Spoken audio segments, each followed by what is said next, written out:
pessoas, quarentena tá aí pra gente consumir conteúdo, mas também muito útil pra gente produzir conteúdo, ok? Então vamos lá, uma das coisas que eu tenho visto bastante gente comentar, não só de agora, porque não é um assunto datado, né? É um experimento muito comum em física, provavelmente já deve ter escutado, que é o que eu estou usando a camisa, e que eu queria também esmiuçar um pouco por questões de interpretações um pouco místicas demais, né, que mais prejudicam do que ajudam, que é o experimento mental do gato de Schrödinger. Provavelmente, se você está vendo esse vídeo, é porque você tem o mínimo de interesse em física e provavelmente já deve ter ouvido falar desse experimento mental, senão provavelmente você nunca teria chegado num título semelhante a esse. Então vamos lá, qual que é a ideia principal? A ideia principal esse é um experimento muito comum em quântica, que as pessoas, na maior parte das vezes, fazem menção a ele, porque, enfim, mecânica quântica é uma coisa na física muito clichê, muito estereotipado, é um assunto que chama a atenção de muita gente, e por conta disso as pessoas, como é uma coisa que foge um pouco da intuição, o experimento do gato de Schrödinger é muitas vezes colocado para poder explicar como é que é a interpretação vigente da mecânica quântica a respeito da física de sistemas, né, a princípio subatômicos, mas as pessoas tratam também como se fosse para sistemas macroscópicos. Então a ideia mental é o seguinte, né, provavelmente você conhece o experimento, caso não conheça, o experimento é, você tem um gato, você vai colocar ele dentro de uma caixa. E aí dentro dessa caixa você vai colocar um frasco contendo veneno e um martelo que está ali, pode quebrar o pote de veneno, de forma que o gato, caso esse pote seja quebrado, o gato morre envenenado. E aí a questão principal que aparece é o seguinte, o que vai fazer com que esse martelo caia, quebrando ou não o frasco com veneno, é um sistema que envolve ali um decaimento radioativo, e um decaimento radioativo que tem 50% de chance de acontecer e 50% de chance de não acontecer. Caso ele aconteça, vai quebrar o frasco e o gato morre na caixa. Caso ele não aconteça, o frasco não é quebrado e o gato continua vivo. Aí a ideia que se usa aí é, qual que é a ideia do gato de Schrödinger e que aí muitas pessoas colocam? Né, de que na física você tem uma interpretação vinda da mecânica quântica de que o gato, antes de você abrir a caixa, ele está em uma superposição de estar vivo e estar morto. Então, na prática, ele está em um estado que seria vivo-morto. E o fato de a gente abrir a caixa que faz com que a gente tenha informação se o gato está vivo ou se o gato está morto. Mas o fato de ele estar vivo ou morto só acontece pelo fato de a gente abrir a caixa. Quando a gente abre a caixa, a gente gera o que a gente chama de colapso da função de onda, que é uma coisa que eu vou esmiuçar também, mas que a ideia é o gato só está morto ou vivo a partir do momento que você mede. Antes ele está numa superposição e não dá para afirmar se ele está vivo e morto, porque na verdade ele está os dois. E esse experimento atrai muitas pessoas com o olhar de que a física é uma coisa muito mística, né? E que na verdade não é tão bem assim. O objetivo que eu tenho aqui, pelo menos, é mostrar que essa interpretação, na verdade, não é uma interpretação muito legal. Na verdade, o Schrödinger, quando ele colocou esse experimento, não foi para falar como a física acontecia de uma forma mais didática. Foi para criticar exatamente o pensamento que se tinha na época sobre como interpretar a mecânica quântica. E ele propôs esse experimento exatamente para mostrar como é que a interpretação, como é que esse tipo de interpretação que o pessoal fazia não era coerente. Cada vez que o experimento do gato Schrödinger é falado de uma forma, da forma com que ele é, né, provavelmente o Schrödinger remexe um pouco no túmulo dele. Então a ideia aqui é o seguinte, eu primeiro queria fazer a divisão do vídeo em duas partes. Né? Uma delas que fala de onde é que vem a origem desse experimento mental, né? Como é que ele é concebido, da onde ele surge, né? Por que a gente fala desse experimento mental, o que realmente tem de relevante, né, dele com a física, e por que essa interpretação não é uma boa interpretação para a mecânica quântica da forma com que a gente conhece, né? De forma que a gente não precisa dificultar uma coisa que não pede para ser dificultada ou mistificada. Então vamos lá, primeira coisa de tudo, mecânica quântica. O que é mecânica quântica? Na prática, quando a gente vai fazer qualquer experimento de física ou quando a gente vai analisar a natureza, né, por qualquer aspecto que seja, tanto fazer uma medição de alguma grandeza física ou simplesmente ver, né, os fenômenos físicos, você tem duas divisões que é o que a gente chama primeiro, né, de uma física clássica e uma física quântica. Física clássica é basicamente a do nosso cotidiano. Leis de Newton é física clássica, eletromagnetismo, como a gente conhece, termodinâmica, né? Todas essas partes são clássicas, né? E chamam clássicas porque é a física, se você for colocar historicamente, antes de 1900. O que a gente chama de física quântica, ou mais especificamente mecânica quântica, foi a física que surgiu pós 1900, porque percebiam-se que existiam alguns resultados na física de coisas próximas de escalas atômicas que não conseguiam ser bem descritas pela física corriqueira, pela física clássica. Alguns exemplos disso, né? A quântica ela é considerada nascida, né, pelo Planck, se não me engano, em 1900, quando ele vai descrever a respeito de radiação de corpo negro. Então, a ideia é, se você tem uma certa temperatura, você emite calor. E isso é visível, porque quando você está em uma região aglomerada, que não é recomendável atualmente com a nossa pandemia, certo? Você percebe que o ambiente ele fica mais quente, né? Você sente o calor humano vindo das outras pessoas. E a ideia é que todo corpo que possui alguma temperatura, ele vai emitir calor. De forma que quanto maior a temperatura for, maior vai ser tanto a quantidade de energia que ele emite, quanto as frequências da radiação que ele emite vão começar a aumentar. Então a ideia é, pela física clássica, eu vou até colocar um gráfico aqui representando, né? A gente tem aqui, eu vou colocar um gráfico que mostra como é que era a previsão da física clássica para a emissão de energia, quando você tem uma certa temperatura, e depois a previsão que o Planck fez. Então a ideia é, pelos gráficos dá para ver que é uma coisa muito diferente da outra. E o Planck, para poder chegar nos resultados que a gente observa, ele teve que propor algumas coisas, alguns postulados novos que não eram sensatos na época, mas que atualmente são os pilares do que a gente chama de física quântica. E um deles era de que algumas grandezas, como por exemplo a energia, não poderiam ter quaisquer valores possíveis, né? Então a ideia é, se em mecânica clássica a gente pode ter qualquer valor de energia, seja maior que zero, seja menor que zero, né? Porque a energia ela é definida a menos de uma constante, mas enfim, a energia pode ter qualquer valor real, né? Na quântica você não tem mais isso, né? Quando você tem um sistema, por exemplo, um átomo, um elétron orbitando um átomo, as energias que esse elétron pode ter não são quaisquer umas energias. Essas energias elas são específicas, né? Você tem só algumas energias possíveis, né? São energias discretizadas. E o nome quântica vem exatamente de que você tem a ideia de que existe um menor pacote de energia. Você não consegue, dado uma certa frequência, você não consegue ter frações de energia. Você sempre tem múltiplos de uma mesma quantidade inteira, que a gente chama de quanta de energia. O nome quântica vem daí. Você sair um pouco do espectro contínuo e perceber algumas coisas que, na verdade, têm características discretas. Bom, mas tudo bem, esses aí são alguns efeitos que a gente tem mais, são os primeiros que a gente fala, né? Tem alguns experimentos que são mais clichês, tem também o efeito fotoelétrico, que foi o que o Einstein, inclusive, ganhou o prêmio Nobel, né? Não foi pela relatividade, mas que é um efeito quântico também, enfim, né? Vocês podem procurar diversos vídeos ou livros introdutórios, tem sempre a mesma historinha de quântica, né? Passando por radiação de corpo negro, efeito fotoelétrico, modelos atômicos, vão discutindo todas as ideias, né? Tanto de Bohr, de Broglie e por aí vai. Né? Provavelmente você está vendo esse vídeo, você provavelmente é uma pessoa que tem um pouco mais de gosto pela física e suponho que já tenha visto alguma coisa do tipo. Se não, existem materiais, né, de muita qualidade no YouTube, porque não vale a pena eu esmiuçar, já que o tema do vídeo não é esse. Mas bom, aí um exemplo que eu vou usar para poder também descrever a respeito de alguns exemplos é o efeito da dupla fenda, que aí vem um aspecto primordial na mecânica quântica, de que os corpos, qualquer partícula, ela não pode ser entendida somente como partícula, porque as partículas têm comportamento ondulatório. Ou seja, se você tem um elétron, que é uma bolinha, existe uma onda associada a ele que a gente chama de uma onda de matéria, um nome possível. E isso faz com que os fenômenos em escalas microscópicas, nanoscópicas, eles sejam diferentes.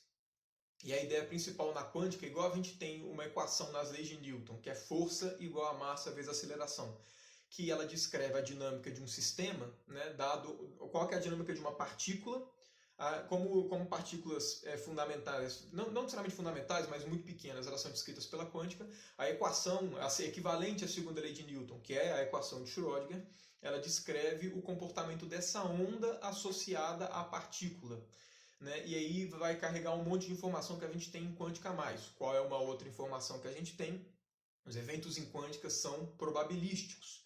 Então a ideia é, você nunca consegue, quando vai fazer um experimento, você não tem um aspecto determinístico, como nas leis de Newton. Né? E o que significa esse aspecto determinístico? Dada a segunda lei de Newton e sabendo as forças que atuam sobre um sistema, você sabe determinar de forma unívoca a evolução que ele vai ter. Então, se você sabe que você tem uma bolinha qualquer e você vai jogar ela e só tem a força da gravidade, você sabe que a trajetória dela vai ser descrita por uma parábola. Dada a posição e velocidade inicial, você consegue saber a trajetória da partícula, se você souber as forças também que atuam sobre ela. Na quântica isso não acontece. Os eventos eles são probabilísticos. O que você pode medir a probabilidade de eu medir um elétron para cair em um certo ponto do espaço é 50%, é 30%. Você não tem informações precisas se você vai medir um elétron em algum lugar ou se você vai ter uma informação. Você tem a probabilidade de obter aquela informação. E um exemplo interessante sobre isso, né, que a probabilidade ela envolve aí uma questão fundamental, é o exemplo da dupla fenda que eu vou explicar agora. Vou colocar algumas imagens, mas vocês já devem ter ouvido. A ideia é o experimento da dupla fenda feita por uma partícula e feita por uma onda, um raio de luz. Né? Feito por uma partícula, que a gente tem se você tem uma fenda específica, né, eu vou colocar a imagem, se você começa a tirar bolinhas sobre essa fenda, do outro lado você vai medir exatamente as partículas num desenho semelhante à fenda que você tinha. Se você joga luz pela fenda, você vai medir um padrão de difração da luz. A luz abre em torno da abertura.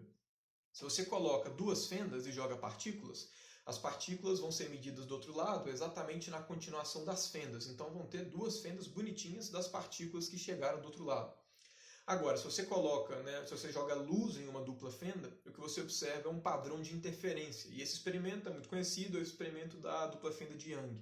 E a ideia principal é o seguinte: quando você joga elétrons em uma dupla fenda, o que você esperaria, já que elétrons são partículas, é que do outro lado você tivesse só os elétrons passando exatamente pelo buraquinho e fazendo exatamente o padrão de passou por duas fendas.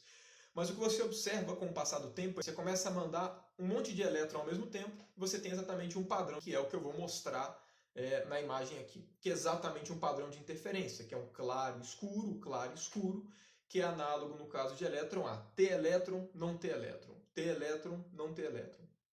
Aí eles até fizeram o seguinte: poxa, esse experimento é meio esquisito. O que acontece se eu jogar elétron por elétron? Né? O que vai acontecer? Porque às vezes um elétron está interferindo com o outro, alguma coisa do tipo.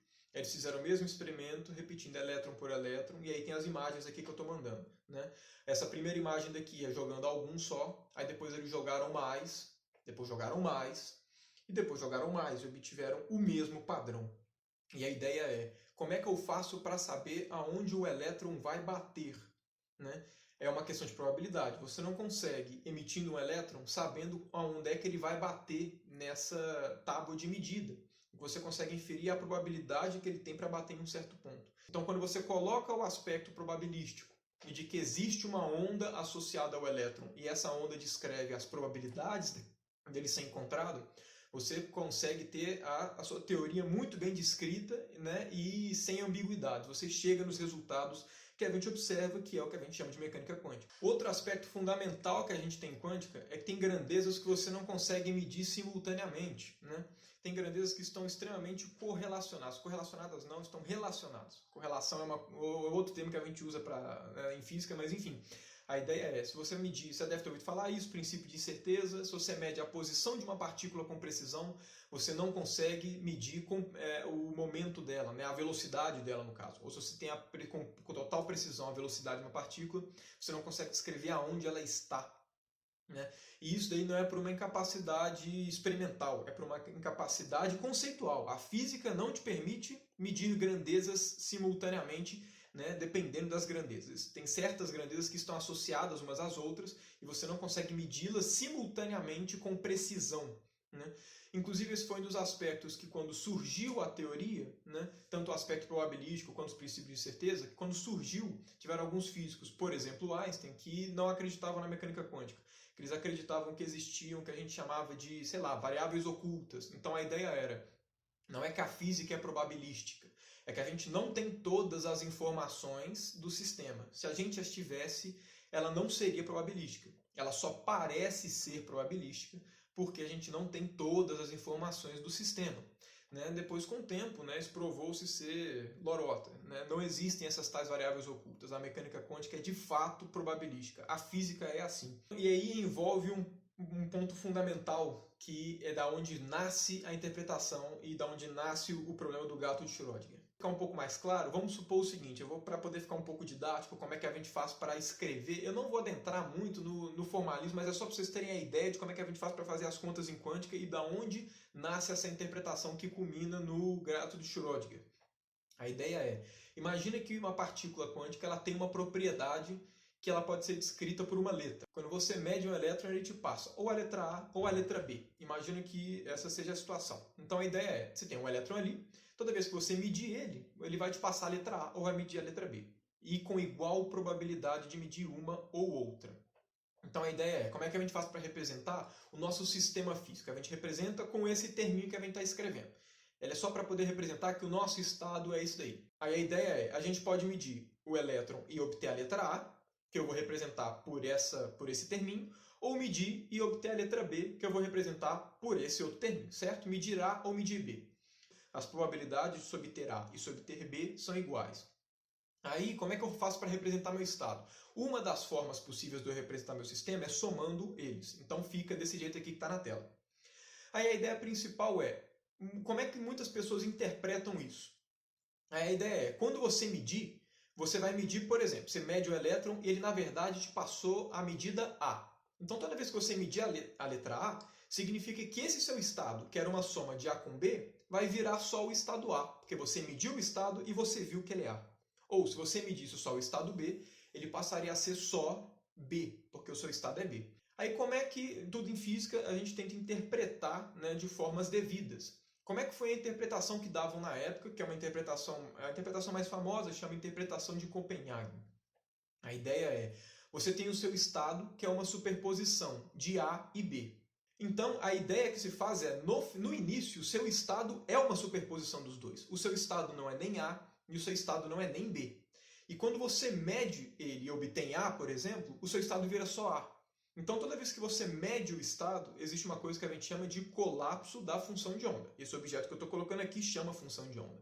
E a ideia é que toda vez que você mede, ele vai colapsar sobre o resultado que você fez. Então, qual é a interpretação que se dá? Se no início ele é uma superposição de A e B, não é nem A e nem B, significa que se o sistema possui igual probabilidade de você obter A ou você obter B, no início ele está numa superposição. Ele está nos dois ao mesmo tempo. E o ato de você medir que faz com que ele colapse. E se vocês trocarem A pelo gato estar vivo, B pelo gato estar morto, e que o meu sistema é o gato dentro da caixa que eu descrevi no início, tcharam, a gente tem agora o experimento do gato de Schrödinger. Muitas pessoas criticavam essa interpretação, inclusive o Schrödinger. E um dos motivos que ele não concordava com ela é que a física que descreve o pequeno, as coisas pequenas, na prática, assim, a gente tem uma descrição para a física clássica, que é o cotidiano, as escalas macroscópicas e as escalas microscópicas. Só que na prática, a física é tudo a mesma coisa. Tem que existir uma forma, o micro, quando você vai descrevendo, ele tem que acabar reduzindo as leis que a gente conhece quando você aumenta as escalas. Então, se você interpreta que existe uma superposição, quando você vai para o macroscópico e cria uma situação, por exemplo, um gato numa caixa, você chega em conclusões muito sem noção, tipo essa. E o Schrödinger, inclusive, pontuou isso. Eu fui até procurar o artigo principal para poder colocar aqui a informação sobre ele, para mostrar que o Schrödinger, na verdade, ele colocou essa interpretação como uma crítica, só que aí eu fui ver que na nossa boa e velha Wikipédia tem tal e qual a citação do artigo que ele cita o gato. Então qualquer pessoa pode entrar lá que dá para ver muito bem, né, na forma com que ele coloca. O que ele está falando é basicamente que essa é uma maneira não adequada de se interpretar, não faz sentido. Se é tão nada a ver você interpretar como uma superposição, como foi a crítica oficialmente, né, do Schrödinger, pelo experimento do gato de Schrödinger, por que as pessoas continuam interpretando desse jeito? Né? E outra coisa, toda vez que a gente vai escrever qualquer coisa em física, o normal é que a gente faça experimentos para saber se a forma com que a gente está interpretando a física está correta. Por que eu não poderia fazer um experimento para saber isso ou não? O que acontece é que a mecânica quântica, assim como muitos aspectos, ela é totalmente diferenciada da física clássica, ela também tem um ponto importantíssimo que difere totalmente da física cotidiana, e isso daqui realmente é uma das coisas que mais dão o tchan para a mecânica quântica, que é a ausência de você poder ser real e local ao mesmo tempo quando você está falando de quântico. O que significa? O John Bell foi um físico, ele mostrou matematicamente e depois, em estudos mais recentes, né, foi de fato visto que o resultado dele era correto, isso é coisa depois de 2000, que foi assim, anulada qualquer possibilidade contrária do que ele propôs, que vai ser o que eu vou falar, de que além de não existir aquelas variáveis ocultas que eu falei, ou seja, a mecânica quântica ela é intrinsecamente probabilística, né? Não é que ela é probabilística porque a gente não conhece todas as informações do sistema, é porque ela de fato é probabilística por essência. Além de mostrar isso, ele mostrou que você não consegue ser real e local ao mesmo tempo. Uma teoria física ser local significa que ela respeita o princípio fundamental da relatividade restrita, de que é que nada pode viajar mais rápido que a velocidade da luz. A velocidade da luz é o teto que a gente tem. E a questão é, o que é ser realista? É você tentar dar realismo ao experimento que você está tendo. Então a ideia é, se você tenta falar o seguinte, preparei um certo experimento, obtive tal resultado, como é que foi o desenvolvimento do sistema entre eu fazer ele e eu medir o resultado? O que aconteceu no meio do caminho? Como é que eu interpreto o movimento do sistema? Como é que eu interpreto o resultado? Se você tenta fazer isso, você chega em resultados que quebram o princípio básico da relatividade. Um exemplo muito simples pode ser tratado nesse último que eu falei, que foi de fenda dupla. Imagine o seguinte, imagine que você vai jogar um elétron sobre uma fenda dupla. Aí ele passa, e você não sabe por qual fenda passou, enfim, ele só jogou lá, ele passou ali pela dupla fenda, e ele ficou em um certo ponto do anteparo, igual está colocado na imagem agora. Uma coisa que seria um pouco sensata a gente pensar, é que se no segundo 1 ele bateu no anteparo, no instante milionésimamente próximo do 1, imagina, 0,9999 segundos, ele estava ali nos arredores da posição que ele terminou o movimento, concordam? Se você assume isso, você chega, quando você faz as contas completas e vê o desenrolar de você assumir essa premissa, que o elétron ele pode teletransportar de um ponto para outro arbitrariamente. Ou seja, quando você chega... O que significa isso? Quando você fala que se ele bateu numa posição, né, depois de um segundo, no segundo logo anterior ele estaria ali num raiozinho ali atrás, você está dando realidade para o problema. Você está falando como é que foi o desenrolar para ele chegar ali. Então você necessariamente quebra o princípio de relatividade de que nada viaja mais rápido que a luz. É por isso que em muitos aspectos existem muitos físicos, e eu sou um desses adeptos, de que fala que mecânica quântica não se interpreta.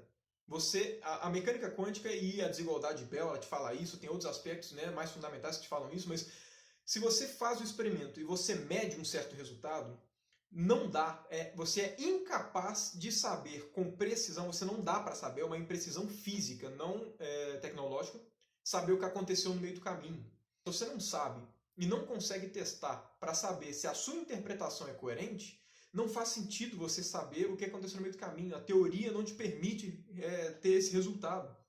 Então, a forma mais sensata, digamos assim, claro, do meu modo de ver, de você interpretar a mecânica quântica é como? Mecânica quântica não se interpreta. Ela é uma teoria que de cara já te fala isso. Também por vários motivos. A gente sabe que não existe uma teoria que unifique relatividade geral com mecânica quântica. Mas relatividade especial com mecânica quântica, né, a relatividade especial é a mesma relatividade restrita, né, aquela lá que fala que quando está muito rápido, o tempo dilata, os comprimentos contraem. Você consegue juntar essa relatividade especial com a mecânica quântica e formam o que a gente chama da mecânica quântica relativística, né, teoria quântica de campos, que são pontos, assim, são teorias extremamente bem fundamentadas e você utiliza a relatividade. Então, se você tem que abrir mão ou da localidade, né, de que a relatividade está ok para a quântica, ou do realismo, sendo que a teoria não te permite fazer previsões no meio do caminho de que acontece, você deixa de lado o realismo. Sem contar que você tira um pouco esse misticismo.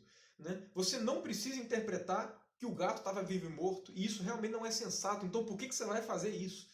Né? Quando a gente fala que são as interpretações da mecânica quântica, são de fato interpretações. Não existe uma correta e uma certa. São métodos de interpretar. Isso está fora da física. Isso é muito mais metafísico e filosófico do que físico propriamente dito. A mecânica quântica é uma teoria extremamente precisa e bem fundamentada para você obter os resultados e não o que aconteceu antes de você obtê-los. E um outro exemplo pelo qual não faz muito sentido você levar o pé da letra a interpretação do gato de Schrödinger é que você consegue levar em conta a mecânica quântica de uma forma bem natural, se você comparar a outras físicas. Vou dar um exemplo muito prático aqui agora, termodinâmica. A gente sabe que o nosso ar aqui está entupido de moléculas, né? E de que a temperatura está associada ao grau de agitação e tudo. Né? Em princípio, a gente conseguiria saber o movimento de cada uma dessas partículas do ar. Só que como é muito difícil, a gente cria uma teoria de probabilidade em torno delas, que é o que a gente chama da termodinâmica, né? Definida para estados de equilíbrio, blá blá blá blá blá. Não é o assunto principal agora.